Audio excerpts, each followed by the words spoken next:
We have an audience of 3. Yeah!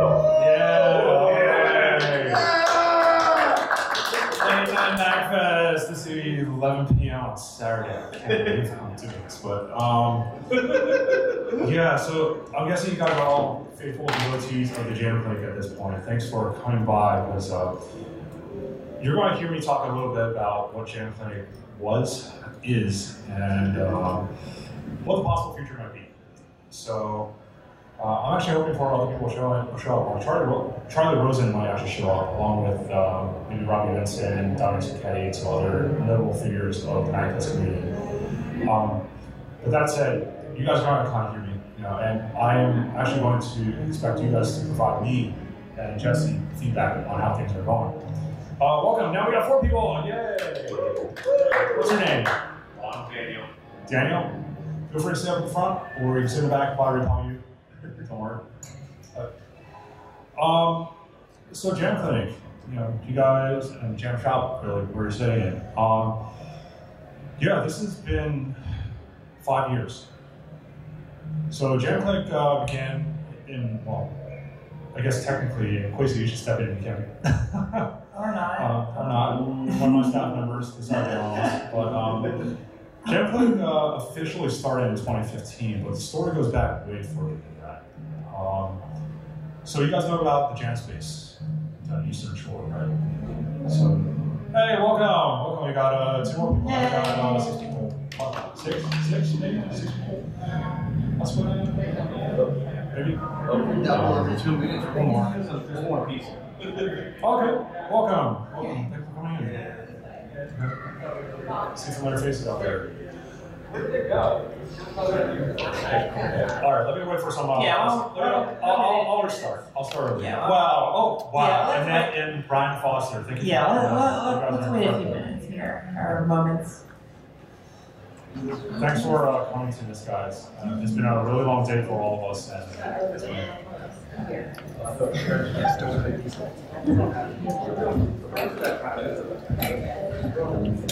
We'll leave the door open unless the jam starts to really pick up, and then we probably do something jar.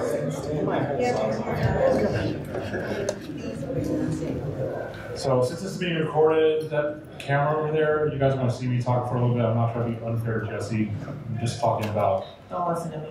I actually want to listen to you. What you got? So where was I? So actually, can you guys just prop the door slightly open using the door stop? Of course, still absolutely welcome to come in. We're not going to pass everything from there. Yeah, use the door stop and just like wedge it into the fixed one, so that it just kind of holds open. Perfect. Thank you. Door locks from the outside, so people will be pulling on it. Where was I? Jam Clinic technically began in 2015, but the story goes way back because Jam Space down in Eastern Shore has been around far, far longer than that. Dominic Sacchetti, who is the former executive director of MAGFest, started along with a couple of friends. I'm not sure if it was at OrCon or it was like early MAGFest. I think it was at early MAGFest, probably was back in like the Hilton era. He basically just said, hey, what will happen if we just throw some instruments in a room and just get some people together to play over it? And it eventually kind of just spawned this phenomenon where people walked in and started jamming and they're making music together. And it went really well for quite a few years. And Dom was and still is a fantastic animator. He will direct people, he will show people the music, he will make things very intuitive for them to understand. But Jam Space changed hands in over times, and eventually became the community curated stage in Cincinnati, along with Open Jam. As a result of that, there was someone else who kind of came onto the scene. His name goes by Yusef Kellyberg. Yusef is the band leader for B-James. They were playing early in the Delta year. He wanted to start something that was more like for experienced musicians at MAGFest. Basically, for lack of a better word, he was a little bit tired of the free-form jamming, kind of like, it's almost like catering to the lowest denominator in some ways at times. So he wanted to start something that was more catered towards experienced musicians and, get them together to play music. There were some particularly hard tracks, especially a lot of jazz fusion. That's something that he would love to do. I helped out with him for 2 to 3 years. They did the latter of the 3 years, 2013, 2014. He actually started back in 2012, and it was tucked away in a Gaylord, like in the Potomac Ballrooms, like way back there. You basically had to know the Gaylord out layouts and understand where all the good musicians were going during their downtime. And you went in there, there were all these instruments. There were 2 drum sets, 2 keyboards, a bunch of guitars, basses, and some really awesome people jamming together. So this kept going for 3 years until 2015 when he wasn't able to do it. As a result of that, it's a bit of a long story, but it kind of got handed off to me in some ways because Dominic Ricchetti saw this at what they call the shed space to differentiate from jam space. Shed space as a potential venue for really great musicians to also be able to teach other people. It wasn't really pushed at that, but it was kind of handed off to me. So that kind of inspired me to throw in this educational edge to Jam Clinic. Started in 2015. In 2015, we basically got this room in Camellia. I think it's Staff Ops or something like that, down the hallway, downtown way. It's a very small room, not much bigger than this. I had 2 other staffers, Robbie Benson and Chris Rees. Chris Rees now lives in New Zealand. He surfs, puts up solar panels for his day job, and shreds on Hammond organ. Fantastic jazz musician. He's sorely missed, but he wants to come back to MAGFest someday. But that said, he put together, he helped all of us lead other people in China, because he kind of resonated with me on this educational edge along with Robbie. And Robbie was great because he's the founding member of Super Soul Bros. So I asked him, hey, would you be willing to do some workshops, a couple of master classes, where your band plays some of the tunes and talks about it and explains the composition, arrangements, and all that, and then takes a Q&A, make this an interactive session. So that was very productive. 2015, in my mind at least, was still one of the most interesting years for Jam Clinic because it really shaped the way Jam Clinic is nowadays. It was the first time we used a projector, for larger sheet music. The first time that we tried impromptu transcribing on the fly. So as my favorite app on PC, the App++, was actually just a zero for delineating chords, transitions, dynamics, and such. I met a lot of really great who would become new staff members for up-and-coming years, including Randy Garcia was there. Let's see, there was Peter Kim. He was not probably on staff, but he did staff for me a couple times. And Julius Verzosa on keys. I met Chris Lee the year after. Anyway, I met a whole bunch of really great musicians there who also wanted to staff because they wanted to also bring this educational edge. So starting in 2016, we moved into progressively larger and larger rooms, except for 2017. We actually got into Magnolia, where Zombie is. Zombie's a VR is. It just grew and grew. And I realized that Jam Clinic had become a combination of several things. Music education, using technology for large group teaching in a very quick manner, and a very strong focus on playing music together, which eventually became kind of like my internal motto. The Jam Clinic is a musician-to-musician education venue at MAGFest. In order that, if I'm not quoting myself correctly, promotes co-mentorship on on musical communication, with a focus on jamming over genres such as funk, jazz fusion, rock, etc., as well as popular video game music, hence MAGFest. As a result of this, you have what is now next door, the Jam Clinic, now draws regularly several hundred people at a time, up to several hundred people for over the course of a couple hours.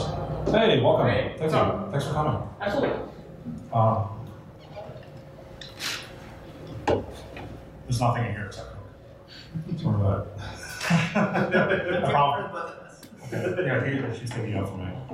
But yeah, JamClick, I mean, basically is now has a very heavy focus on jamming, and as of this year, we now have the Jam Shop, which is more for intimate, focused workshops that aren't quite jamming focused, have a jamming edge to it. But so JamClick is like a classroom and performance venue. I always tell people in 10-second pitches, JamClick is a classroom and performance venue in one, where we break down the barrier between the musician or the performer and the audience. We want JamClick deliberately does not have a stage because we want the musicians or the attendees, like the new musicians, to actually walk around the better players. And I preserved the philosophy that you said of having at least 2 of every type of instrument available, default instrument. Because when you have a great musician playing alongside a not so great musician, it tends to push that skill level from a great to a less. Right? And that's what the co-mentorship thing is all about. You don't necessarily have to tell people about what are you doing. You just have to show it. Like if you're playing this thing, it's like, oh, that's cool. Let me try that. Or after the fact, JamClick really encourages networking. Whether you're talking to someone or just watching them do it, you want to link up with them after the fact. We have fantastic guests such as Neely or Charlie Rosen or Robbie Benson or whoever. Sure, we bring them in as guests, but we also have a lot of staff musicians and also great musicians along this crowd that inspire new musicians every single year. We've had bands form out of JamClick before, myself included. Materia, which is not related to Materia Collective for the record, is a jazz fusion group that 3 musicians, myself, Julius Versosa, and Peter Kim, and we formed after the first jam. And we didn't know each other before that, but we put out an album. It's on Spotify, and it's been a lot of fun. And that album in particular features MAGFest musicians that we met at JamClick. So as a result of that, we want to encourage networking with you guys. This is the coolest thing about it that I've seen is people talking about a lot of strangers meeting one another and saying, oh, this guy sounds cool. I want to meet up with him after the event, or I want to meet up with him during the event. I want to do some holograms with him. I want to talk with him about maybe doing a project of my own, or maybe he has some projects I want to talk about. So there's that, there's JamClick. And then last year, we kind of hit a critical limit. I'm going to change gears a little bit. Kind of hit a critical limit on the balance of workshops to open and guided jams. So the thing about workshops is it interrupts the flow of these open jams. Because we have to reset the room, we have to get our guests on stage, we have to sound check them typically, and then we have to get them in place and shuffle the audience to the back. In some ways, it kind of actually increased that divide between an audience and performer. So I got some really valuable feedback from both the staff and the attendees saying that, hey, can you guys have a stronger focus on jams and less workshops? And as a result of that, I asked them around during the planning for this year's, as well as at Mag Labs, which is at Hilltown Alexander Arts Center, our smaller sister events. Can we have a smaller room dedicated for just non-jamming workshops? It's Jam Shop. So that's what it became, and now we have more open jamming and kind of mix it up a little bit, have more audience participation as well to encourage that kind of networking. Came with a drawback though, and that's me. There's only so much that one person can do. I always told myself that my day job, by the way, is I do engineering. I don't do music. My day job is doing conceptual design for and rapid prototyping. Sitting at a computer doing CAD and doing schematic layouts. Do electrical engineering and all that. And music is my outlet. In some ways, it's an art form that allows me to be creative in the midst of a career that doesn't really allow me to be extremely creative. And I'm sure, are most of you guys, professional musicians or engineers or like, some kind of field that's not really music, I presume? Yeah. So, you can't really make a whole lot of being on music, and so music is my secondary hobby, and it's something I've been super passionate about for quite a long time, especially after seeing Chess-Based, seeing a lot of great musicians come together. I want to become better at it. I want to jam more. I want to try really hard things and just make myself, I want to enlighten myself with fantastic people. But that's conflicting with the act of managing people, working on Google spreadsheets for hours and hours at a time, working on asset lists and tracking hardware, loading in, loading out, setting up, managing my staff, emailing them, and all that. So I basically hit a bit of an impasse with Jam Clinic as of this year. And this camera's going to catch me saying something. Is that after this year, I'm actually not going to be a department head anymore. I'm looking for someone to take over my position as DH, because I want to get back into that kind of thing. It's a little bit selfish, for sure, but I also want to see Jam continue to grow, because I can't do this myself anymore. I want other people to, with their managerial skills, to take this over and grow into something absolutely amazing. Apparently, Jam has become sort of an institution. I'm not sure if that's really the case, but some people have been receiving it as such, like it's kind of become a bit of a staple at MAGFest. That makes me super happy, because people want to come here and learn. People want to get together and try things. And it pleases me to see you guys doing this kind of stuff. It warms my heart so much. But I don't want to burn myself out in the process of doing so, so I have to hand this off at some point. And as a result of that, I want to talk to you about the vision that I have for Jam Clinic. It's not just people getting together, jam, and throw up lead sheets and transcriptions and having amazing guests come by. I want to turn Jam Clinic into kind of its own event at MAGFest. And I shared this with Dom and a bunch of other people. If you guys were at Alexander Brandon's workshop from yesterday about game music with WWise, I shared this thing with him as well. I want Jam Clinic to become the start of something called the MAGFest Music Summit. And it's sort of a holistic thing, event that emphasizes the M in MAGFest, the music part. So this event will probably have something like jam rooms, workshop rooms for arranging and composing video game music, and music theory. Talk about the technology and the gear behind making music. So we had Chuck Levins come by. Chuck Levins is a local music store in Wheaton, Maryland, one of the biggest music gear retailers in the United States.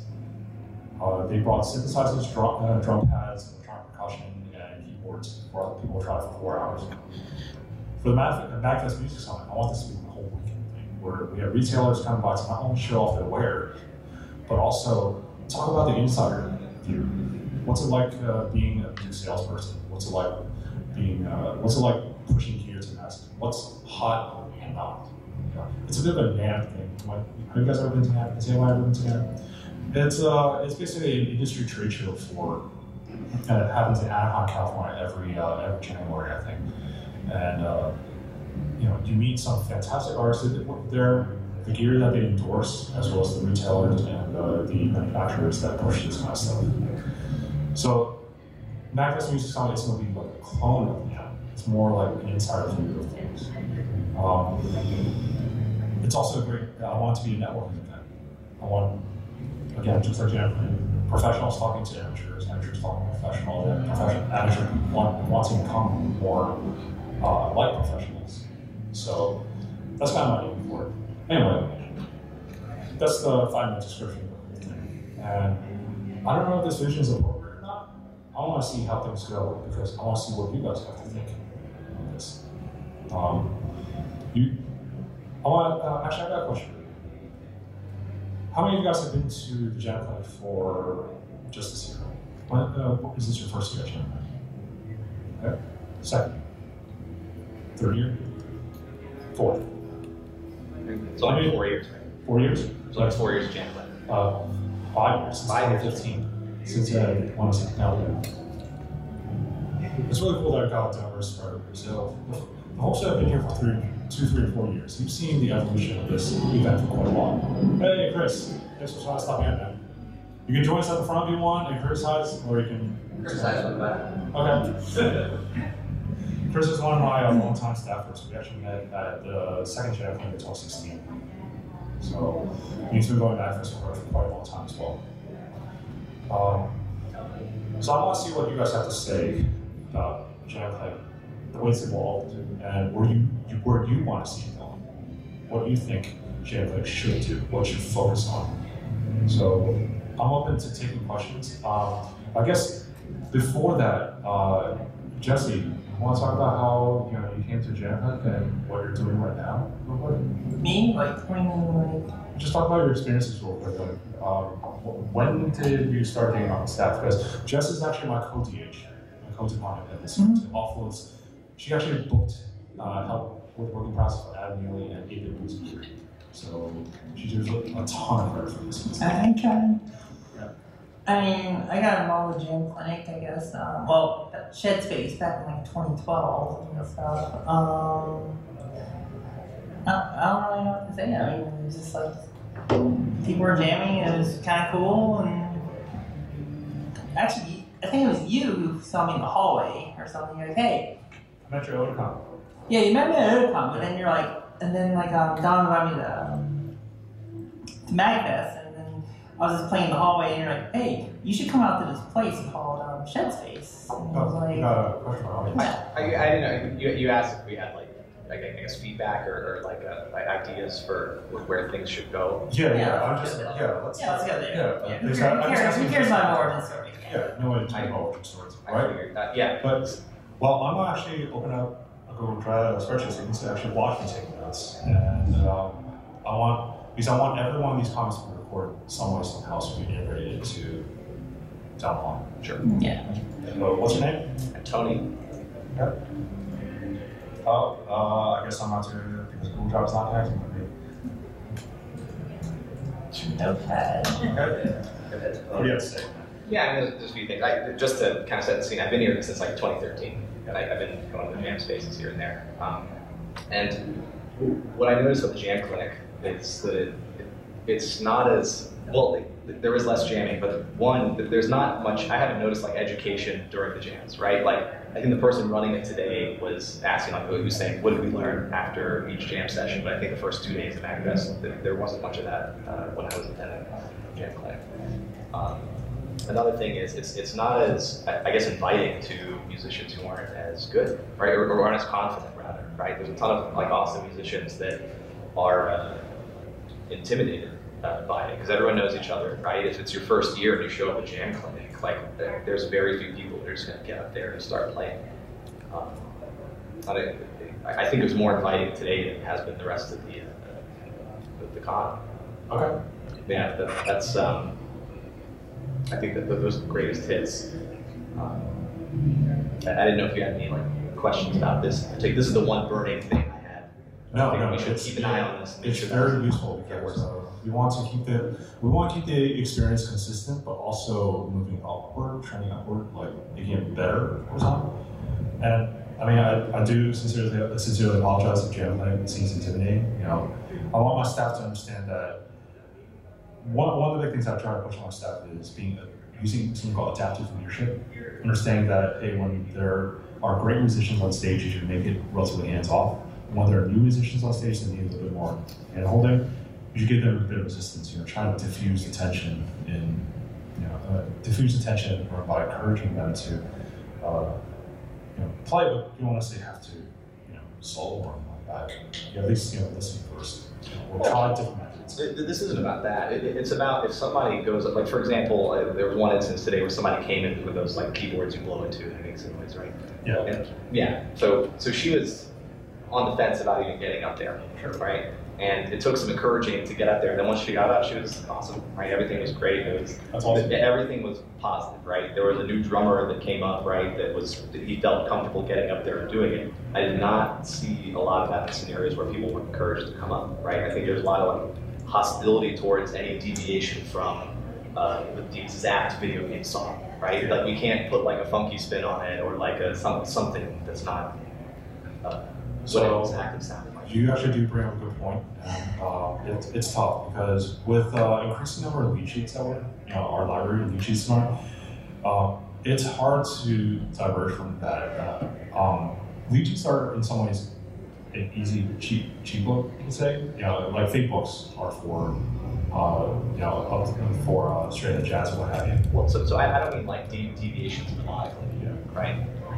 I mean like let's take for instance like Song of Storms. You can put like something that's not like a waltzy feel to that, right? As long as it's that's the thing. And I mean there's like hostility towards deviations in those ways. Yeah. The lead sheets are still helpful in that case. Yeah. Lead sheets should be. They shouldn't be biblical canon or anything like that. They should not be, the cold hard truth on what the song is. You should be able to put around it. It sounds like you got a point. Yeah, the thing about the lead sheets and deviating from it is some of the less experienced musicians who know how the song goes, but they're not comfortable branching out and trying new things. A lot of that hostility will come from them. They feel like they're getting put on the spot. They're like, oh, you want to do that Sonic song in 5/4 instead of 3/4? No, like what's gonna happen? So trying to like again make it less intimidating, like in general. What's your name? I'm Gabe. I have to agree with him. I mean, I work on staff, and I oftentimes feel intimidated to even play sometimes. Yeah. So you're just saying you want to encourage Yeah. or make it less challenging. People should be encouraged to like be creative and like and when that happens, some people are more challenged than others. So it can be like I said, it's less intimidating to deviate or like put your because of the wide range of skill levels that are there, which is a great thing.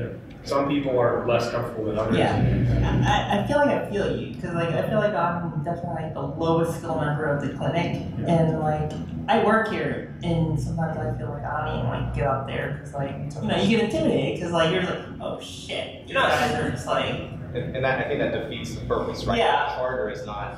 And if you're not at that level, you're just like, but you want to learn, but you're still intimidated. Kind of like, I don't know, you feel what I'm saying? Like, yes, you're not scared to get up there. You're scared to be mess up the well-oiled machine that's already going. Yeah, I totally feel it because. And the root cause of this kind of comes from one just ambiguity, right? On you walk up to let's say the drummer, you're like, is it okay if I do this? Some people are like, yeah, sure, jump on there, right? Other people are like, oh, I'm gonna do this one more song. What is the protocol, right? Another thing is the general attitude, right? I think depending on who's running the clinic at the time, right? There's different attitudes towards just different behavior during it. Yes. Can I say, I think as part of this is striking the balance between letting it be this jam clinic where people feel comfortable playing, joining, right? Where there's enough flexibility for people to show their artistic and creative abilities, but with enough structure that there's the support needed. That being said, I often feel like the other side of overly structured where sometimes it feels clinic runner or clinic manager or whatever member heavy, where it feels like if you don't already know or you're not already comfortable with the people there who work the clinic who have been there for multiple years, then you shouldn't be there. And so it's striking the balance between structure that allows support for new people and new musicians, but still allowing flexibility for people to kind of go outside of just the basics of the lead sheets and so on. I feel it. Just to kind of piggyback off of that, this was sorry. It sounds like I'm misinterpreting your comments. These are my personal notes, but feel free to just yell, hey, I did not say that. I would just say that not only newcomers, because I've been coming with Tony since 2013. I would say anyone who's not part of that kind of circle of jam clinic members. And not to run this guy over, I'll make sure he gets his question in, but let's also add the ambiguity protocol. We should address that. What's your name? Moni. Moni? Is that how I spell it? Yes. Nice. I'll make sure I do it right. So, just to kind of piggyback off what they were saying, I've been coming to MAGFest for like almost 10 years, and this is the first year that I came to Jam Clinic. And the first day, it was definitely very intimidating. I agree with all you on that. But by like the night of the first day and into the beginning of the second day, after I had some drinks and a little bit of liquid courage, I was like, fuck it. I'm not good at music. I don't think I'm great, and I'm gonna go try. And I honestly had a blast. Like, it's a life-changing experience to go up and just be able to play with people. Yeah. And I fucked up royally. Like, I was real bad, but it doesn't matter because to me, it was the experience of being able to try and do it. And I think that's what you should latch on to, because that's an experience that you give that nowhere else can give. So it's kind of like you can fuck up, but it's all good. Yeah, but just the fact that you have the freedom to go up and do something, like. What's your name? Brian. Brian, quick question for you. Do you think that comfort after drinking a little came from your personality? Probably, yeah. Or are you like an outgoing type of person? Well, not normally, let's say that, but it was just, I guess it's intimidating when you go up and, I have a little bit of difficulty reading music. I've been doing it for years, but I still get hung up.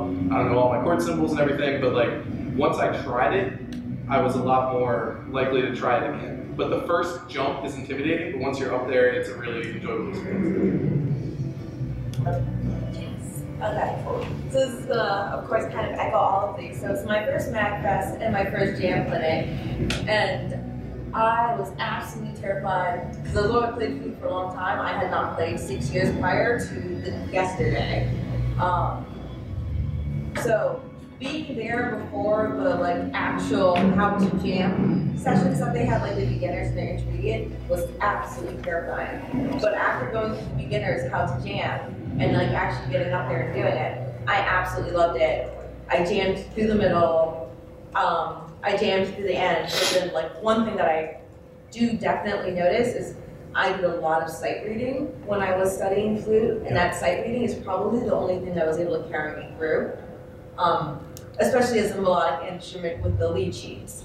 I imagine if you don't have some foundation to really sit on, it can get really scary really fast, especially when you are surrounded by the people who obviously have played more together and know each other and more comfortable with. Because in between the beginner and the intermediate, when I was just kind of jamming, I definitely felt that kind of click form, and they definitely knew each other's flows and their feels and stuff, and I just kind of shoved myself into places and just went with it. I still loved every moment of it, but I can definitely see how easy it is to be intimidated or scared, and it's not necessarily that it's not inviting, but it doesn't necessarily always seem open. It's not, if you just walk into the room and you just sit in the back, you can sit there and cower and just sit there, and it's very easy to just sit there and just never feel like you have an opportunity to get up there. I feel you on that one. Trust me. And that was this today that you? Yesterday. Yesterday. I should mention, I know Annette, as well as the person sitting next to her, Ryan Foster. Both of them ran a convention that actually I still help out at, and you guys still help run. It's called SetsuCon. It's a small anime convention now in, what was it? Altoona, used to be the State College PA. But in terms of event management, I used to run the game room with them. So you can say some of the skills are carried over, but some of the skills absolutely did not. I definitely criticize myself for that a lot. So you two, feel free to comment on my planning process and how messy it is. I got, well, like I said, it's the first time, so it's really hard. But I, especially with what you were saying in the beginning, I totally get that. Once again, that background of SetsuCon, I've actually stepped back because there is a time when you get so into the planning and management of something, you no longer get to be in it. Exactly. When you don't have that attendees view anymore, it becomes even harder to look at things from the outside view. And I want to be able to see that view again. I want to see it from a perspective of you guys. Because I definitely have become detached in the past, increasingly so, especially over the past 2 years, because of how much this event space has grown.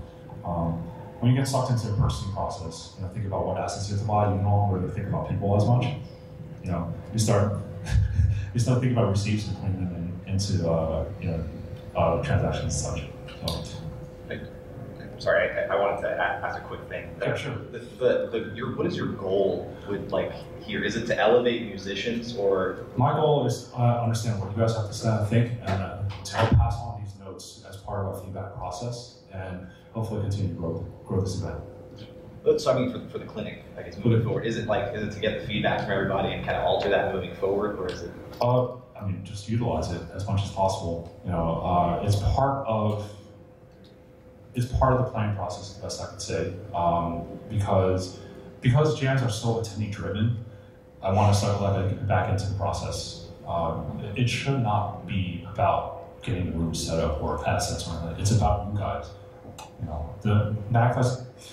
Of course, MAGFest does not exist without people, and hallway jams don't exist without people. So I want Jam Clinic to exist because of you guys. So. Can I just stick this in really quick? And I guess from my way, as like my day job is a web developer or programmer, so I guess the simplest way I could say this and how you can maybe get somebody to help this process is it seems like you've got the UI and the actual architecture of it really solid. Yeah. It's the UX that you need to fine tune right now. Yeah. Once you can, once again, come back from that attendee side and get that user experience down, so you've got the interface, you've got the pieces, you've got the purchasing. If you can fine tune that user experience, and that's really from, once again, fresh eyes and what does it feel like if I come in here with no knowledge of this? How can I experience this for the first time again? We're not representative of like the jam, like most people can go into jam clinic, right? Like we're a bunch of people that when we should be trashed, right? We're here discussing how we're going to make the jam clinic better. But the people walking in, right, to the jam clinic, they just were like exploring stuff, right? And the ones that were driven away wouldn't be here, so we can't get their opinion on things. Sure, absolutely. I mean, I'm glad you guys could come out to this anyway, because this is a good perspective on things. And I see multiple comments. Can you go? Okay. Yeah, you go. So this is my Matt. This is my first year at MAGFest, so I may come from. I don't know if I come from a different musical background than most people. I come from like a very blues kind of rock, funk, whatever kind of background. And so when I hear jam, I never really knew that it would be as structured as it is going in, with like sheet music and time signatures and all of the chord changes spelled out for you. So that was a paradigm shift for me. And walking in on the first day when most of the music to choose from was video game music that I wasn't particularly familiar with, in strange time signatures, playing with advanced musicians, I could barely keep up, though I don't consider myself like a beginner musician. You know, I just was completely intimidated by the format and the material that I was working with. And so I was immediately just sort of like, okay, maybe this wasn't what I was looking for. I did go to the open jam briefly, which seemed to be a little more my speed. Jazz bass or what was Like it? the community, jazz. in community curated stage time use control. Yeah, and so that was sort of perhaps more along the lines of what I was assuming it was going to be going in. Because again, I came in without any prior knowledge either. I didn't have any particular experience in drawing. But even that, it was sort of like, I was able to jam for a while, and then right as I felt like it was taking off, like there was a scheduled group to play there, where it was like, oh, but this is the jam space, and then we have a scheduled performance that's like a structured thing. It's like an acapella group or something.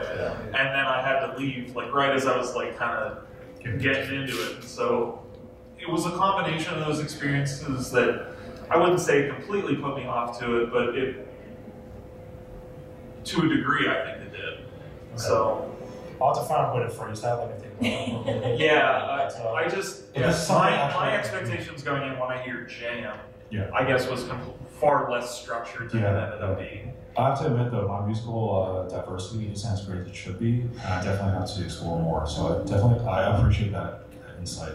You know, So understanding different types of let's do a funk jam in E or whatever. That's what I would do when I go to a jam. I want to echo that. I just echo basically everything you said, down to like the differences between the rooms. I'm just put 2 next to every point you come up with. Yeah, definitely. Because yes. a few minutes ago, or not, but oftentimes when there's no staff members in the room, me or somebody else will literally just start a blues jam, and a great jam will happen for like 10 minutes. And there's like no sheet music for that and nothing, and it's great because the environment is actually pretty welcoming once you get up on stage. But when you see the sheet music and people, gate right? Yeah, gate right. Just on your shirt. So you're saying like basically structured jam can't be quite. The structured jam can intimidate someone. Like right before Adam Neely's jam started, this guitarist guy was sitting next to me. He was asking me all these questions because he didn't understand any of the sheet music, but he knew like how to play rock things. Like you said, like some blues, and when you think of a jam, they're like, oh yeah, we're just gonna jam out to some like rock or blues or simple chord progressions, essentially, where you can like make your own thing, and that does happen. But I do kind of agree with that because I do remember before like the sweet sheets kind of took over, kind of in a sense that was definitely more of a thing that happened, you know, and part of me misses that too because like for me personally. I don't play that many video games. I know I'm on film saying that, but like, so I don't know many of these things. But like, when we would like do in the old like jam or shed space or whatever, like, hey, let's play something in C or D or something. Like, I'm like, hell yeah, dude. And that was kind of cool. But then you get these like sheets like, oh, let's play something for Pokemon. I'm like, what the hell is Pokemon? Yeah, I'm old. I don't know what the hell Pokemon is, but like, you know what I'm saying? Like, I feel you on that one. I feel you. Bring the open back to open and guided jams. Yeah, because like I get what you're saying. Not everything should be like, let's follow this video game thing that you might not know, you know, or not care about, or I don't know. No, thanks. It's not as if that can't be a part of it. It's just I feel those are almost two completely different approaches to the jam. So what's your name? Brayton, B-R-A-Y-T-O. B-R-A-Y-T-O. Yeah, so I haven't spent much time in the jam clinic. It's my 4th MAGFest. I was having fun jamming. I don't know the relationship with the jam clinic and the open jam space. Oh man, this happens so much. I gotta say, people say, "Hey, where's the jam space? Is this the jam space? Is this where community curating stage is?" It's like, no, this is jam clinic. So I thought it was 2 rooms run by the same department. Yeah. Is that not the case? That is not the case. Okay. Definitely not the case. Because when I came to this, we were friends, by the way, but with those department heads, you know. Like what part of what I was going to say was, like, I have a lot of fun and a lot of experience doing that kind of thing. I don't have a lot of experience doing like jazz stuff, which like that's what I feel like happens in the jam clinic more than what I'm used to, which is fine. It was fun, and I've done that in years past and had a lot of fun. And it's just like playing music is the kind of thing you gotta put yourself out there and do it. So I'm really happy with it. But I would like to see more spaces that are smaller spaces where I can say like, hey, I came in to play. Oh, there's already a thing going on here that I'm not really into. Like, I'm not super into the blues. I want to play some punk rock. There's a next door. I can do that. And there are like 4 rooms. Yeah, that's kind of like the MAGFest music song. Yeah, more jam rooms because the jam clinic is literally at critical mass in terms of audience attendance. Because we want people to continue jamming like as much as possible. When you have to rotate musicians constantly, like, oh, you get to play a song for 10 minutes, they get set for an hour. You know, and you won't get a chance until after the next workshop.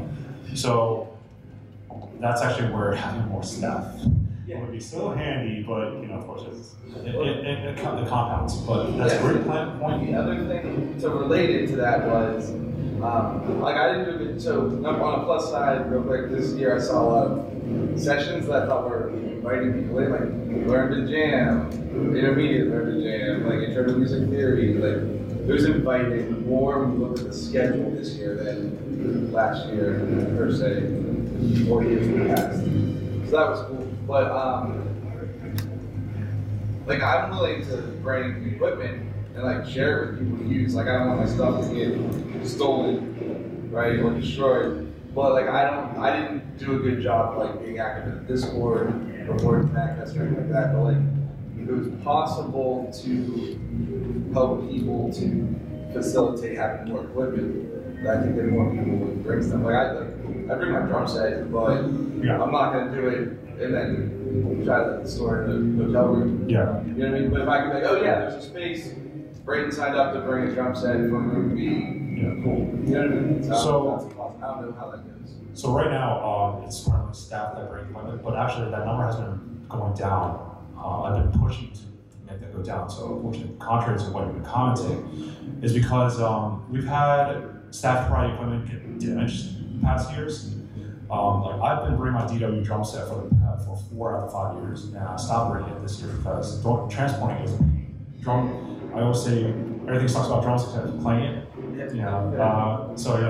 Drums take up a lot of space. They're heavy. The hardware sucks. I want more equipment to be owned by MAGFest, so that way, not only replacing it is a responsibility of the organization, but it can be stored in an area that's more easily accessible. We have a warehouse that all the percussion gear lives in, for example. So it makes it much less risky and less of a pain for my staff. So, but I do appreciate though, making it much more easy to facilitate.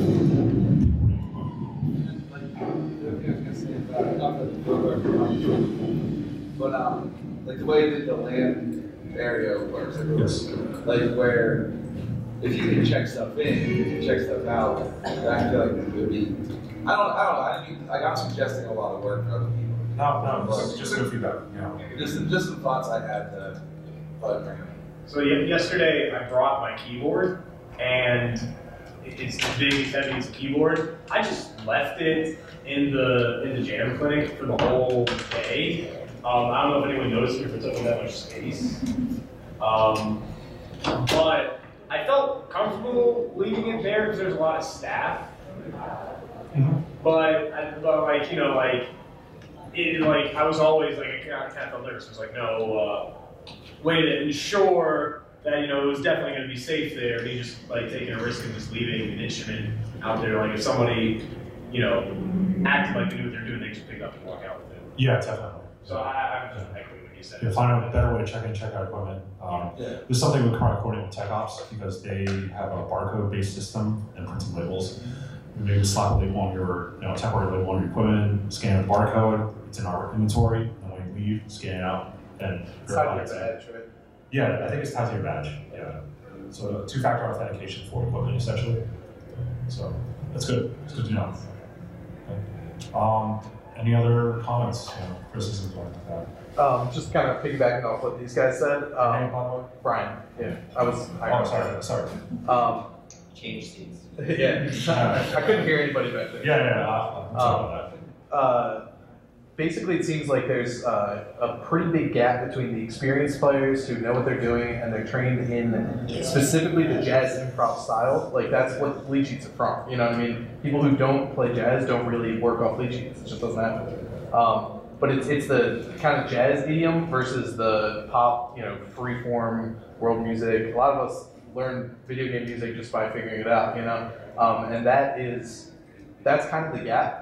And so I almost think you'd be better served by 2 different spaces. Like if you have one that's like open jam, freeform, because I don't want to kill this, like that lead sheet thing, that's exactly what I wanted to learn, and that's why I was so excited to go play it, because I want to learn how to play jazz, I want to learn how to play tunes.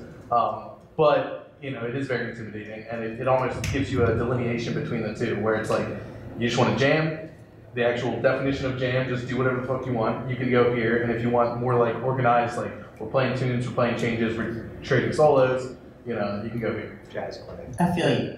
Yeah, call one jazz clinic, call one jam clinic, or that also fixes the name issue with Jam Space if you can secure rights to the name. I have to kind of second that because I'm one guy on staff who does not really. Yeah, I don't know what to say. I feel like. And again, I love that the jazz thing exists because I want to learn to do that, but I think it shouldn't be the only idiom. Because it does narrow your. Guys, you have to. It's exactly what you're describing. It's basically taking the open and the guided and just separate. Yeah, because it's kind of hard to be both, right? Yeah. Like one is what you're describing with the sheet music, like we're going to do solo here, and then we're going to take from the head and all that stuff. And yeah, I'm very sheet music illiterate. I can read chord changes, but then I'll still get lost within those chord changes because I can't follow what everyone else is doing. Yeah, I got lost in the formula too, and I like. Yeah.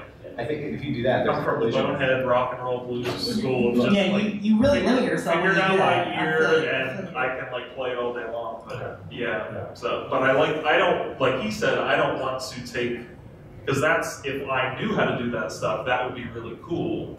I don't want to necessarily eliminate that, but I think they might be better served as separate But even entities. if you do know that, maybe you don't want to do that.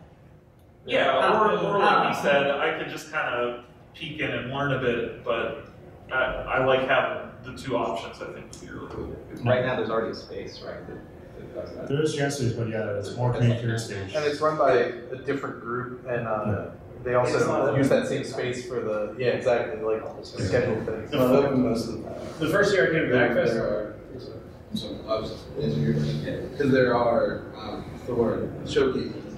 So like tonight there were showcases going on until 2 a.m. Yeah. So it was like we were like stopped in and be like, hey, can we play a little bit like we did yesterday? It was like, oh, not really because this guy's doing a showcase until 2 a.m. And that's what happens. It's cool. Yeah. I like shows, but I'm also like I don't want to watch a metal show while I'm into it. I want to play music. But it's cool. But if there are like 4 spaces, then you wouldn't have that problem. I do like the way you guys did it with the workshops, which is you had these featured performers come on and do their thing, but people can also go out and play. You know what I mean? There's plenty of like complete amateurs who are playing with like all-star musicians. You know, you're not just like saying, "Hey, get out! This isn't for you." You're saying you can if you. Again, breaking down that barrier to audience perform. Yeah.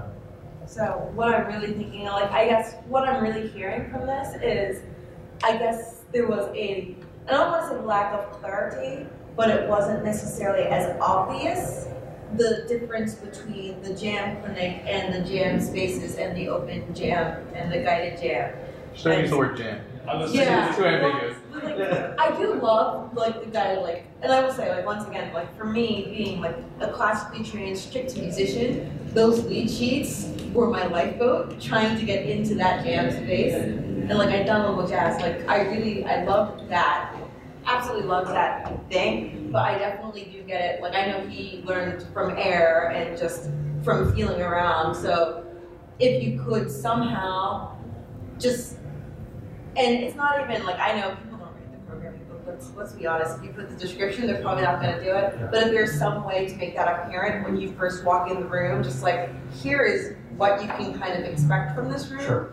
Or, and then like, be able to say, okay, lead sheets and things is probably what you'll end up with here, or you have that necklace space, which like, but still, I definitely want that focus on that co-mentorship, because that's what I don't want to lose from the jam. I want to ask you guys, who actually read the workshop guide?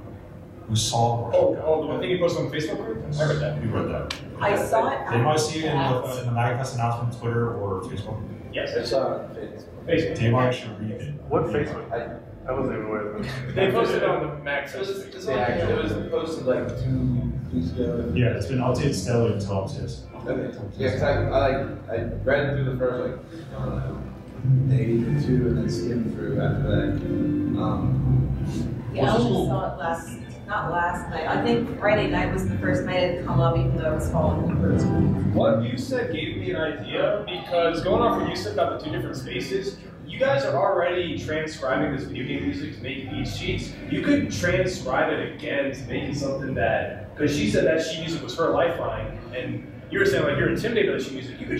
You already have like a different lead sheet for the horn section. You can like transcribe it again, like to like a different form that like more like contemporary musicians are like. If we had the software to do that, like basically to do instant transcription, we'd love to do that. Chord sheets, tabs. Yeah, I don't know how much more simple you can get. I do have to make a comment though on this, is because we did do this in January 2015, 2016. We transcribed things on the fly. There was something magical about it, but you need to be aware that it is a time-consuming process. We don't want to interrupt jams too much. We want to keep that momentum going. That's why we have sheet music. But as you guys have realized, it can become overused. So again, hitting that fine balance between Structure and free form. Yeah, it comes up repeatedly, and we're always trying to hit that balance. Also, Jam Space, my first year at MAGFest, I thought Jam Space was going to be what Jam Clinic turned out to be. Jam Space should change their name. Because I walked in there, I picked up an instrument, started playing, and I got yelled at by like 3 people. Yeah. And I was like, well, you come in here and jam. So jam station. Yeah. It just depends on what time of day. Yeah. Just completely empty. You can't play it. You have to be a man. Honestly, so like I said, I've been coming for about 10 years, and I never went to any of these because I figured it was exactly like that. Like they were set up for pre-performed acts, and if you wanted to just go in and play, then you were fucked. So, I mean, Yeah, we'll try to make that more obvious. Yeah. You know, like all attendees are welcome to. So on the note about the retranscribing, I think that's a lot of burden to put on just organizers and a lot of people. And the info you're looking for is there. Like, there's nothing. What else could you possially put? It's true. It's more like the people getting lost. it's information. Well, so here's a suggestion. It's probably easier, right? Yeah. Is you just have a little cheat sheet. You circle stuff. Say here's the information you need. If it's not here, then like. Yeah, that's all I was talking about. That's all I meant. I wasn't making like a new thing. Yeah, you don't Just, have like to start from scratch. In general, just like this is how to interpret. Yeah, like just making it like what's the word? Like more noticeable, like it's like all 3 of us get lost all the time when people are like going through like sheet music really fast. And there was just like a just like what you were saying, like just go way Just simplify, just forming chords for like rhythm section, and then melody is a different sheet. Sure. Yeah, exactly. Make everything in C. Include giant steps right there. I mean, this is a point that's already been made, but I think the main reason I got lost was I wasn't familiar with any of the material, because the first time I was coming in, it was all video game music. And it's in a lot of time signatures, and the melodies aren't intuitive coming from my set of blues, jazz, blues, rock, funk minds. So it's like I'm getting lost very easily in the chord changes, and then once you're lost, it's very hard to find your footing again. That was another one. There's a guy, I don't know the names, but there's a guy who plays sax and flute. And he was really, really good about guiding the jams when I played with him, because like when he saw somebody who's getting lost, he would like That was just Shanti, I think. Yeah. I think that was Shanti. Okay. This is Because he plays flute, exactly. Yeah, he's stellar. And like a lot of the other ones I was watching, they would just like plow through. And if somebody got lost, it's like, fuck you, But he was like, looking over to us, making sure everybody was on the same page. So props to him, This is almost kind of random, but yeah, I remember that document vaguely now that you mentioned it, and I remember it coming up. So maybe if you have like a QR code or a link or something to that. Oh geez, so, we like, pull up on this all the time. It's like I always seem to like not find the time to make a tutorial page or a pamphlet for people. It comes up. It's been coming up for the past 3 years, and I truly apologize because it's like terrible. I know it's the fight with resources. Yeah. Any comments from people who have not spoken? Yeah, I mean, I want to hear what you guys all have to say. Yeah, can I get like a 5-minute explanation on the politics between, like, I don't think everyone's confused about the jam space versus the jam clinic. Okay, first, There are no politics. Okay, so Jam Clinic, the naming was not actually my idea. I'm not trying to shift the blame to anyone. The name kind of stuck when it was first brought. It's just, that kind of makes sense. There can't be anything wrong with that until people said, what's Jam space? What's Jam? What's the difference between the two? Even though there aren't really any politics, I get what you mean. I totally get it.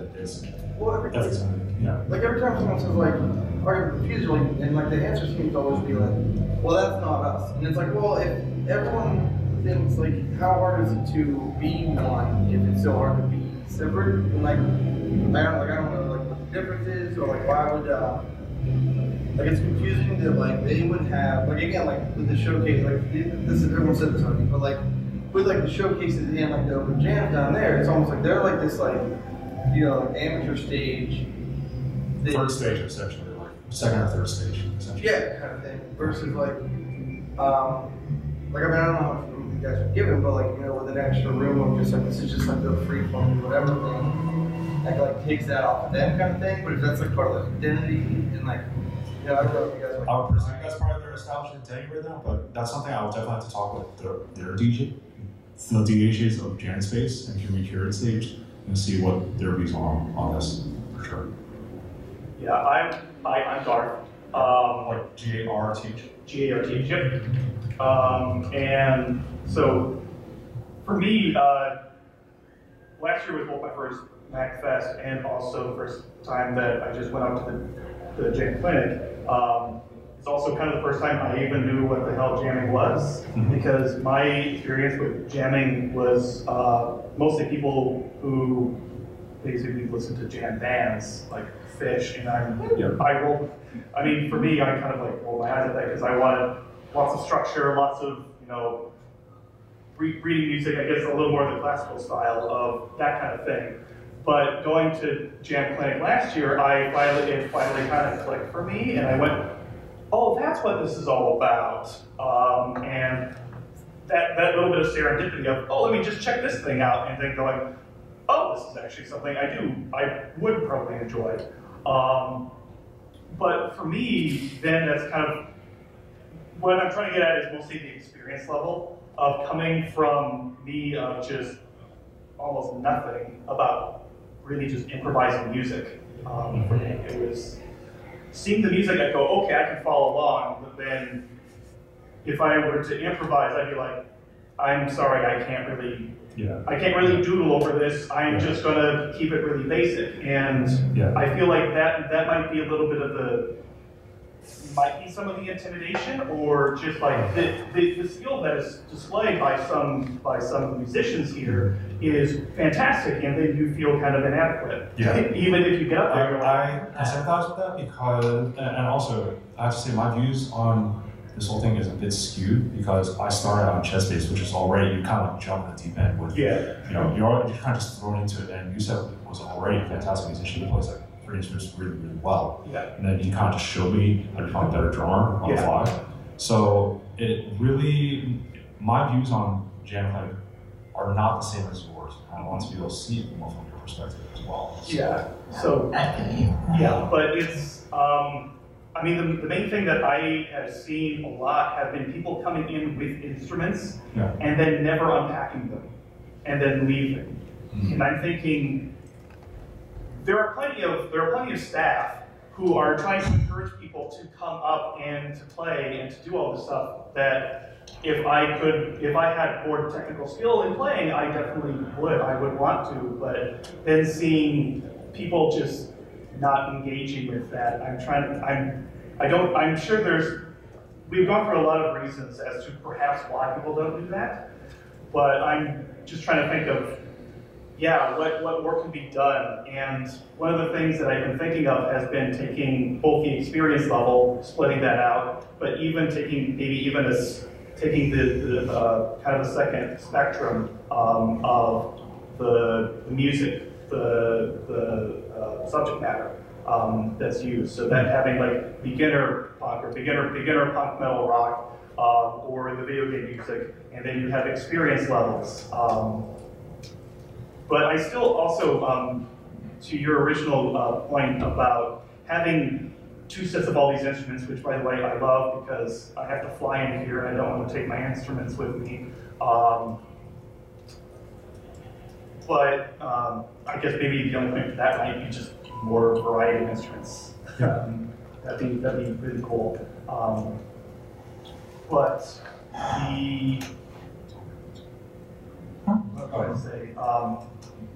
having the experience of musicians, because of having two of everything, having experience in more novice musicians, I actually really like that idea. I'm just wondering how exactly to make that happen all the time, instead of having 2 novices or 2 experienced people on the same instrument, where they're both either doing very well or both floundering.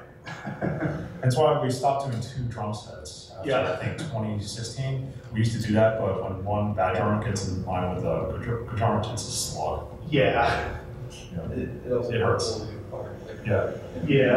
We stopped doing that, but that's why we have percussion. Going off what you said, which was splitting out experience levels, I think it would be pretty easy for, since you already have a group that did the transcriptions for most of it, to just like put a stamp on them that's like beginner, intermediate, or advanced. Oh, rating by level. And then like when somebody sees the chart go up, they can be like, all right, that's not for me. And the ones that are easy and they're just like 2 chord songs or just vamps, you're just like, yeah, sure, okay, I'll give that a shot. I wasn't here for that was his. Yeah, I didn't get it. Oh, sorry. Yeah, Brad. I don't want to take his credit for. He's got better hair, so yeah. Yeah, the guided jam, the first one yesterday, I forget who it was exactly. I actually came in at the end, so I didn't see the beginning, but at the end they were, the last few ones are like, we're gonna start with something beginner, then go to the intermediate, and then for the last one, yeah, let's go nuts. Yeah, that was I mean, I'm glad you brought that up. I will use that. What's up? Yeah, I'm sensing a theme, which is setting expectations, right? I think when you rate things and when you try and distinguish between two rooms, right? A lot of the intimidation just comes from like people don't know what they're going to get, and if you're not hyper confident, right, in what you're doing, you're not going to go up there and do it. That's why people show up with instruments and leave. Yeah, I almost feel too sympathetic to you because like I work on staff, and honestly, for the past like 2 or 3 years, I've barely gone up on stage because like I work here, and I'm like, you know what, fuck this. I'm not even going to even attempt to go on there, and that sucks. And I work here, you know what I'm saying? I feel you. Yeah, I guess it might be. I mean, the fact that Adam Neely came is fantastic because from one of his things that he brought up that I didn't know is for a lot of like jazz session musicians, there is a repertoire that they just know. Mm-hmm. And people just, all you do is say the word and they know, great, I know exactly what to do and I know how to play with this. And even doing that for like video game music, bringing that up, it's just, hey, let's bring this up, and like maybe 3 people go, yeah, I love that, and then 5 other people are like, I have never heard of this. And especially when you don't know video game music like me, you know? Yeah, or I mean, even if you do play, you know, video games, there have been songs coming up where it's, I never played that game. I feel like an old man. No idea how this goes. Persona 5, I remember Persona 2. Like, I feel you, man. Before I get to you, any comments from Chris? Peter, you guys back there? Or, I'm sorry, I forgot your name. It's Barnaby. Barnaby. Any comments from you guys back there? Because I want to hear from you guys too. Oh, I just dropped in, but I do like the fact that, Jam Clinic exists because, before Shed Space, before that was a thing, my stomping grounds were Jam Space, and the quality would rather vary at times, and sometimes I just get too tired of, I'm going to say it, just kids on guitars just noodling around and rocking it out hard, and then you find yourself like, I am a jazz man at heart, so, and Jam Space wasn't providing that level of, what I needed enough, so, it sounds elitist, but at the same time, it's an outlet for, those of us with certain preferences. That's all I have to say. If I heard people talk about politics, like, is there, like, do people hate us or think we're elitist or something? I mean, I think what we said before you walked in was mostly that, like, jamming in general kind of means different things to different people. Right. So, like, the expectations aren't really managed. Like, that is a perfect position for people like you who come from the jazz idiom, but a lot of people don't. Right. So splitting it off is, I think, like the best suggestion we've had so far. Is like having like a more free form, like do whatever the hell you want, and have this exist as we're going to play these tunes and changes and stuff like that. A healthier thing to. No. Well, I was going to say, what you said though, you wanted to make musicians better, right? You want people to come and learn from this, right? And what I don't see is, we saw this today with the guy who was running it, who played sax and flute. Like, you want to elevate the musicians that aren't as good. Some people can come, they want their lead sheets, they just want to play some jazz and don't think about it. But like, if the charter is to make musicians better, then there needs to be more of that. Yes. Right? And the way you do that is you encourage people to come on and you like give them constructive criticism, right? Sure. And you're patient with them, which a lot of people aren't. Like you wouldn't want to do that, right? Now there is that limitation of MAGFest. After all, it's a 4-day event. It's pretty long, but it's only 4 days out of 365 days. We may have mag lives and a couple of other events, but you're getting a taste for it, a fraction of your time here. So the encouragement is to get people to work on their own outside of these events and to try and form up with other musicians in the local area, wherever you may be. and of course try hard things and hopefully come back next year and become better at it. I like to think I'm a little better at jamming after 5 years, but there's always something to learn. And that's the best thing about Jam Clinic is that hopefully it encourages repeat offenders, you could say. People who want to try jamming again, even though they've fallen over so many times. I can definitely say that about myself. I've screwed up so many times at Jam Clinic, especially in shed space even before that. I've definitely been whipped multiple times by, metaphorically speaking, by playing with better musicians. And I hope Jam Clinic will not be as intimidating as that. I wish I could convey to you guys what shed space was like. It was definitely a different environment. Cutting room floor, yeah. It was definitely a cutting room floor. Like if you didn't perform up to par, you're essentially kicked out by socially speaking. And I definitely towed that line quite a few times. So I wanted to get rid of that and kind of say it's okay to mess up. Even though speaking in meta fashion, I'm trying to make this better by trying to say it's okay to mess up. Saying it's okay to mess up in a better way. I will echo what several people have said. Once you get someone to get up on stage and mess up and play with rich musicians, that it absolutely makes them a better musician after. Sure. I've speaking personal experience, like Jam Clinic, everybody I've seen, you're a better musician because of it. You don't want to lose that. Yeah. Okay. Peter, Chris, you guys, Chris, you've been on staff for a really long time. Peter, you staffed a couple of times. You've also been back in chess base. So, perspectives? Well, what I would say in terms of themes that people are talking about, is definitely hearing most of everyone say it would be great to split the space. And there's a group of people that want one thing, and there's a group of people that want a different thing, and try to put them in the same space to get some of this tension or intimidation that people are talking about. What I guess wanted to share is that this is definitely something that we've been talking about for a while, and we've had many late night discussions about what to do about that. And, I wish there was an easier answer, because if it was just get more space, MAGFest is short on space and night. It's many panels and every single source is taken. Anyone went to Mag Labs, that was in some sense like a beta trial test thing. Yeah. It's a beta test. So 90s night, 80s night, funk night. Not just for us, but in terms of the whole event, to have test chambers run, attendees suggest things and they try them out, and sometimes those things are scaled up. But because the event is so big, everything that comes in means something else has to go out. And so we tried to explore some of those ideas of having separate rooms. That was one of the barriers. Another one that I guess I would ask for feedback on for you guys also is what would happen in a scenario where so you have a beginner, intermediate, or advanced room, and someone is in the wrong room, so to speak. Because we don't want to be the one to say hey, you maybe want to go to the beginner room, you're not good enough. But would that happen if you set expectations about what the room is? If you set expectations of what the room wants, right? If someone came in. So are you saying in a scenario where they think they're intermediate, but you've been to this? Yeah, so expectations are there, but their self-judgment or self-assessment of their own ability is different from that. So it's so someone can read a lead sheet, right? And they go in, and they just may not be as good as the other people. I think that's a good candidate for that room, right? So you're saying I'm specific. This is the entry requirement, or this is the prerequisite. Yeah, the cost of set of skills that you should be familiar with. Yeah. You don't want to lose that mixing of the experts and the beginners, because that's what elevates the beginners to be better. I really like that idea of having a rating stamped on every lead sheet of this is for beginners and this is for intermediates. Yeah. Because everyone's talking about managing expectations. I mean, we could probably crowdsource that. If you guys we're going to make that.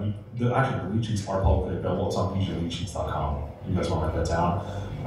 But you probably give feedback to Mark Mascaro or Jeremiah Roque, or transcribe majority of it, or Ashanti.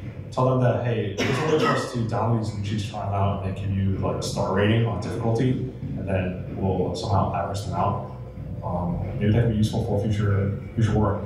And it's pretty cool because the BG lead sheet system is automated, in that if you upload the lead sheet to Dropbox, it will go through a Python script thing and then pop up on the website 6 hours later. So maybe we can implement this rating system as well, and just not trend it and somehow parse it into the PDFs. usually real time, right, in the room. Yeah. It's always run by someone. So yeah. Peter, got anything? Well, just sorry to put you on the spot like that, but I didn't on the tail end. I only have food for thought. I don't have nearly the amount of time here to actually contemplating the great points that you guys want to bring up, like the conflict between trying to get a really broad range of experiences to play at the same time. It doesn't have to be a difficult thing to do, but there are inherent compromises involved. And I think if you think about the result of maybe splitting Jam Clinic into two different entities, prior to becoming the unofficial third stage, so to speak, that's what Jam Space was. At least when I first started at MAGFest. The vast majority of the time, there were unstructured, unguided, open jams.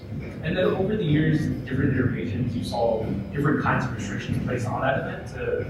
And those restrictions came out of recognizing that there was a need to tame the chaos that Jam Space became. So one of the more ill-conceived ones was whoever was up on stage was granted 15 minutes, and then every 15 minutes there was a running time.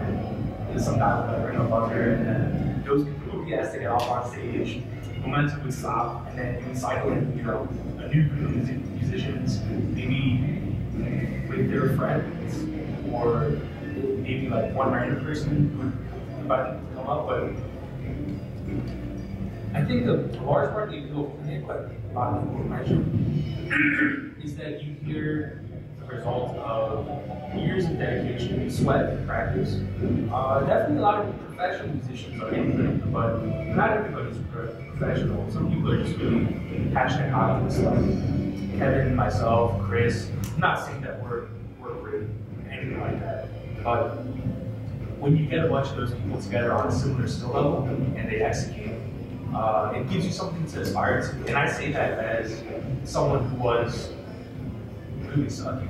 Like 5-6 years ago, I didn't know the first thing about any kind of jazz chords, any kind of jazz changes. I didn't know how to play a single jazz song. I remember there's this crazy vibraphone player named Doug Perry who plays with Disco Cabinets, and I think it was the first official incarnation of Shed Space. It was in this huge room. Maybe that was the first or second. Yeah, that was 2012. 2012. Yeah. And that year, I remember Doug called the main theme, and it goes from A minor 7 to F sharp minor 7, which is not it's not a chord progression that stays within a key. So effectively, every 4 beats, every bar, the progression is changing keys, and you have to comment with that. You're playing. You choose to use the same scale every other bar. You're gonna sound funny, to put it nicely. So that was trial by fire for me. The only thing that I knew how to play was the melody. So when Doug pointed me to solo, I was like floundering like a fish out of water. It sounded absolutely terrible. I had no idea what I was doing. I was struggling to find the right notes to play. But that put a fire under me to really practice and get my chops up for the next year. So that's what I did. And the progress was incremental. It wasn't overnight. But if music is something that you really love and want to excel at, I think you owe it to yourself to not want to be coddled. Not saying that that's what a beginner level shop would be, but I think you seriously owe it to yourself to feel challenged and feel inspired by a higher caliber musicianship, and then get there yourself, and then be that inspiration to other people. And that's kind of been one of the central thrusts of the clinic. It's how you have that excellence, but still be on the same plane, be on the same level as everybody else. Because you were once there. Be approachable and share wisdom. That's what it's all about. To varying degrees of success. Clinic has executed that over the years, and it's a goal constantly that everyone is striving for on staff. But yeah, I guess that's why meetings like this are so awesome, to get actual, to get real feedback from people who are in the entire spectrum of, wherever you may be in the musical journey. But yeah, definitely. Thanks a lot, Peter. And this is actually the first feedback session I've ever held with Jam members. I've always done feedback with my staff, but I never solicited feedback from our attendees, and that's actually a mistake of mine. I should have done this a lot sooner so I could more rapidly evolve the space instead of kind of like slowly stepping it up into more stuff every year. So this is something we'll definitely try in subsequent years. We have about like 5 minutes left, but does anybody have any closing comments or any ideas? What's up, man? I just wanted to make a counter argument for separating into skill levels or genre. Both of those, I think, could potentially carry a negative thing. So my first year I came, I didn't know the word vamp. Right? I came to a workshop and they were like, this is the vamp, this is the chorus. Do you want to take a solo? And I was like, what's that mean? He got beside me.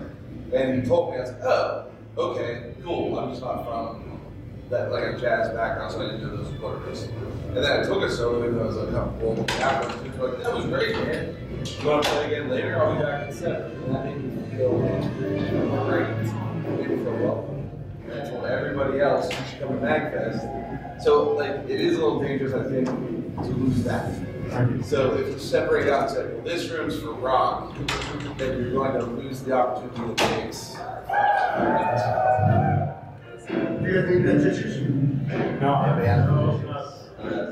So, at this point, if you guys need it, because I asked for a box and they gave me 2. I guess we'll take it. Free tissues. You know what? I'll take it because I'm going to be crying over this feedback when I'm done.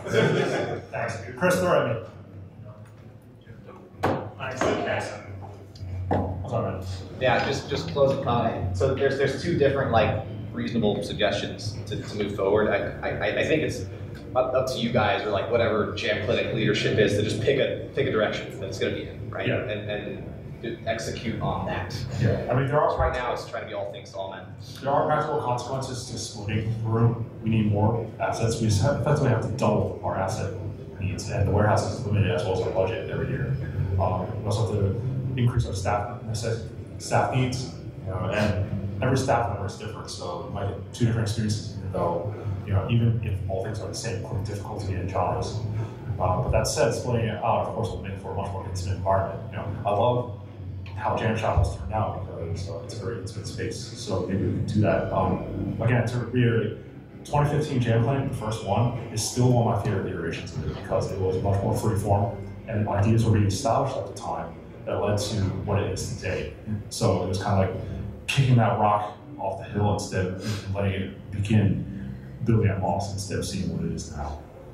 I just want to say, about him talking about it kind of lights a fire under you to see people who are better than you is like, that is a very crucial part of the experience. You know what I mean? The intimidation and the, drive are kind of 2 sides of the same coin. They say like, channel your anger to something productive, or like, you have negative emotions and positive consequences. It's kind of the same thing. I mean, absolutely. If you think everybody else is as good as you, you're not inspired to succeed. You know what the coolest thing was?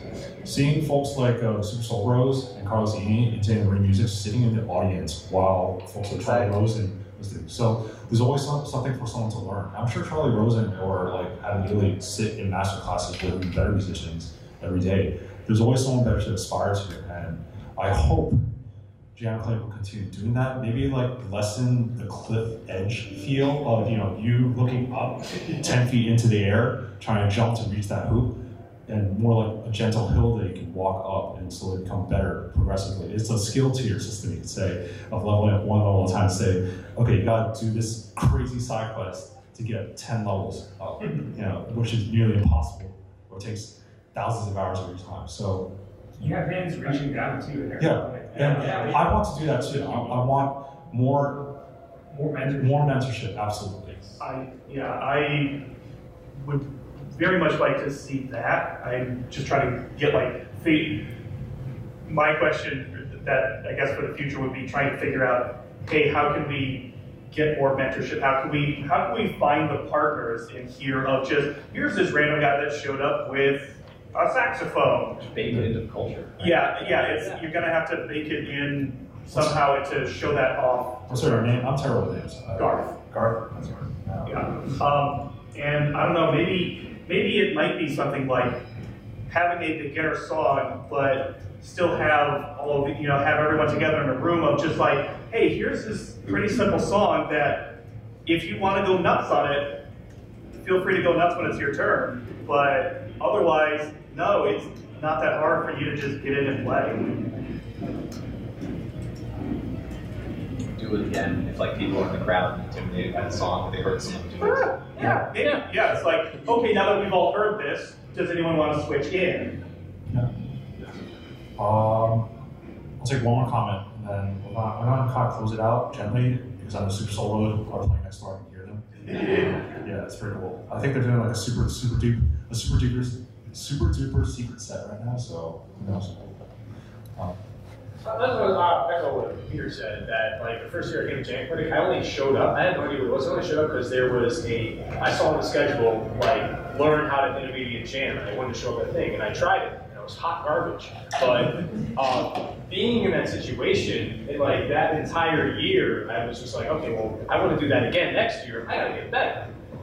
I just don't want to, like I said, I don't want to see that culture of reaching a hand down and being like, hey, kind of, like you can do this too, I don't want to lose that culture of like, yeah, this is hard, yeah, we're doing crazy stuff, but it's gonna, with some work, you'll be able to do it. Yeah, and it's definitely a personnel kind of thing. Picking staff for Jam Clinic is agonizingly hard. Because you gotta find people who are not only good at playing music, but also talking about what they do and mentoring too, and not having egos about it either.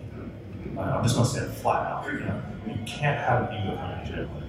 And I highly encourage our attendees to not do that either, because if you have an ego, and all you want to do is show off and leave the room without doing anything useful for everyone else, I don't think you're gonna last very long around here. At least I like to think that way. So clearly there are gaps in this regimen based on the comments that I've seen. So I like to see whoever is going to be taking over this, or even myself, because I'm going to maintain some kind of advisory role in Jam Clinic, because I know whoever's going to take over this is going to ask me a lot of questions. And I'm going to tell them, well, here are the gaps in the personnel side of things. Because again, Jam Clinic is people. I don't care about all these instruments and gear if nobody's there to actually utilize them in a manner that helps other people in the process. So, thank you for that comment in particular. So this basically marks the end of the feedback and vision session. I really appreciate you guys coming out here. This is, I was thinking about this. This is definitely a firing squad. You guys, definitely shot me to pieces with all these comments, but I will integrate this into our feedback document, and I'm going to get feedback from our staff as well as from possible guests. So hopefully, come next year, we'll have a better Jam Clinic, more stuff, more fun, less intimidation, and what's up here? Thank you for creating an awesome space for us to play for the last week.